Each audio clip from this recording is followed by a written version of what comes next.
अस्सलाम वालेकुम नाज़रीन, मेरा नाम है खालिद भट्टी। ऑस्ट्रेलिया के शहर ब्रिस्बेन से मैं आपके साथ मुखातिब हूँ। आजकल हर रोज़ आपको एक नया दर्दनाक वाक़या सुनने को मिलता है, यानी हर रोज़ एक ऐसा वाक़या पेश आता है कि जिससे आपकी मेरी रूह लर्ज़ जाती है और इंसान सोच में पड़ जाता है कि ऐसे इंसान भी दुनिया में रहते हैं कि जिनमें ना इंसानियत है, ना हमदर्दी है, ना रहम है।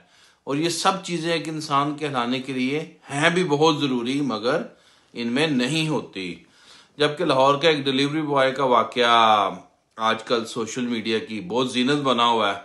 गौर कीजिएगा ज़रा, मेरे साथ रहिएगा। इस पे हर कोई अपना अपना मौक़िफ़ दे रहा है। किसी को लड़के में गलतियां नज़र आ रही हैं तो किसी को लड़की में गलतियां नज़र आ रही हैं। जैसे कि आप सब जानते होंगे कि इसके अंदर 3 लोग शामिल हैं।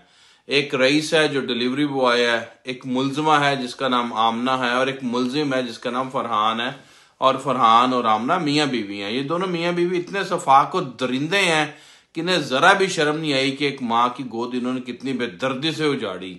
एक लम्हे के लिए भी मुलजिमा जो थी आमना की करतूतों और डिलीवरी बॉय रईस को अगर आप एक लम्हे के लिए साइड पर कर दें और सिर्फ इतना सोचेंगे कि इंसानी हकूक हमें इस बात की इजाज़त देते हैं कि हम किसी माँ की औलाद को इस तरह से जालिमाना तरीके से कत्ल कर दें। हमारा इस्लाम क्या हमें यह हक देता है कि हम किसी पर इतना तशद्दुद करें कि उसकी जान चली जाए, और फिर भी दिल को ठंडक ना पहुंचे तो इसकी लाश को भी जलाकर राख कर दें? कितनी सफाकियत है ये हरकत बहरहाल इंसानों वाली तो नहीं है, और इंसानों की शक्ल में ये दरिंदे हैं जिनके अंदर इतनी बेहिसी है जो कि कूट कूट के भरी हुई है। अब थोड़ा आगे चलते हैं, ज़रा मैं आपको कुछ चीज़ें और सीक्वेंसेस बताता हूँ। अच्छा, गलती खैर किसी की भी हो, अगर लड़की जो मुलजिमा आमना थी वो इतनी परेशान थी कि डिलीवरी बॉय इसे तंग करते हुए कानूनी एक्शन ले सकती थी, और इतनी अगर वो पाक साफ थी तो इसे किस चीज़ का डर था?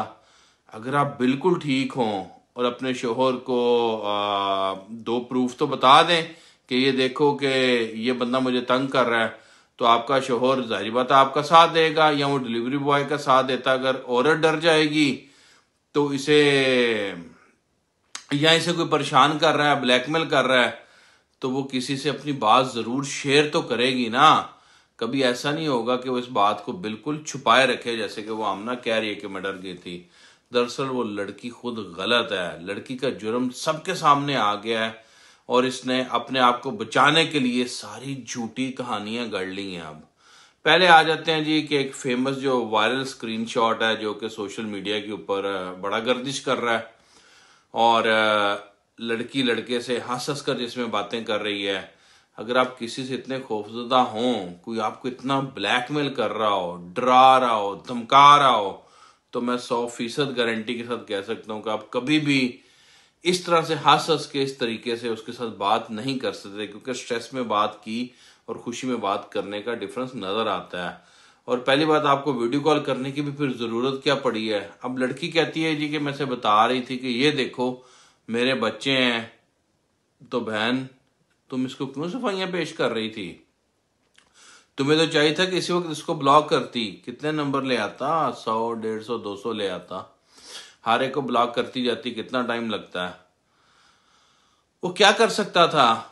फिर इन बहनों को भी एक मशवरा जरूर देना चाहूंगा जो सुन रही हैं अभी, कि अगर आपको कोई तंग करता है तो सिंपल आप एक ब्लॉक का बटन प्रेस करें और कोई रिप्लाई ना करें।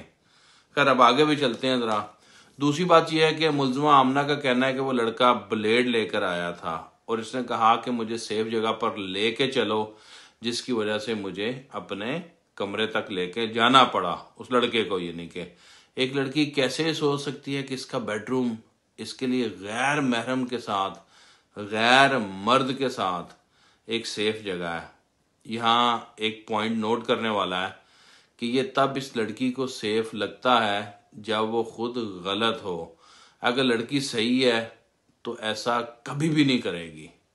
इंसान जब अपने कमरे में होता है तो वो शेर होता है। वो इसको धक्का भी दे सकती थी, शोर मचा सकती थी। चले सोच लें कि घबराहट के मारे इसे अंदर लेके जाना ही था, तो भाई इतना बड़ा कोठीनुमा घर है, कोई टीवी लाउंज तो होगा ही ना, कोई टेरेस तो होगा ना, कोई लॉबी तो होगी, उधर ही ले जाती। असल में वो लड़की इस पूरे वकूआ में खुद मुलव्विस थी। पिछले 6-7 महीने से वो इस लड़के से राब्ते में थी और मिलने मिलाने का सिलसिला भी जारी था। और अनफॉर्चुनेटली जो कुछ हुआ, जब इसके ससुर को पता चला तो इसने सारा मुद्दा रईस यानी डिलीवरी बॉय पर डाल दिया, लड़की ने अपने आप को बचाने के लिए। और अब जो मुलजमा का शोहर फरहान था, इसका कहना है कि गैरत के नाम पे इसने इस लड़के को मारा है। तो गैरत के नाम पर अपनी बीवी को तो कुछ नहीं कहा तुमने। और मैं आखिर में यही कहना चाहूँगा कि ताली कभी भी एक हाथ से नहीं बजती। आप खुद समझदार हैं, बाकी फैसला आप खुद कर लीजिएगा। बहुत एहतियात करें, बहुत मोहतात होकर रहें। अपने होस्ट खालिद भट्टी को ऑस्ट्रेलिया के शहर ब्रिस्बेन से इजाज़त दीजिए। अल्लाह हाफिज़।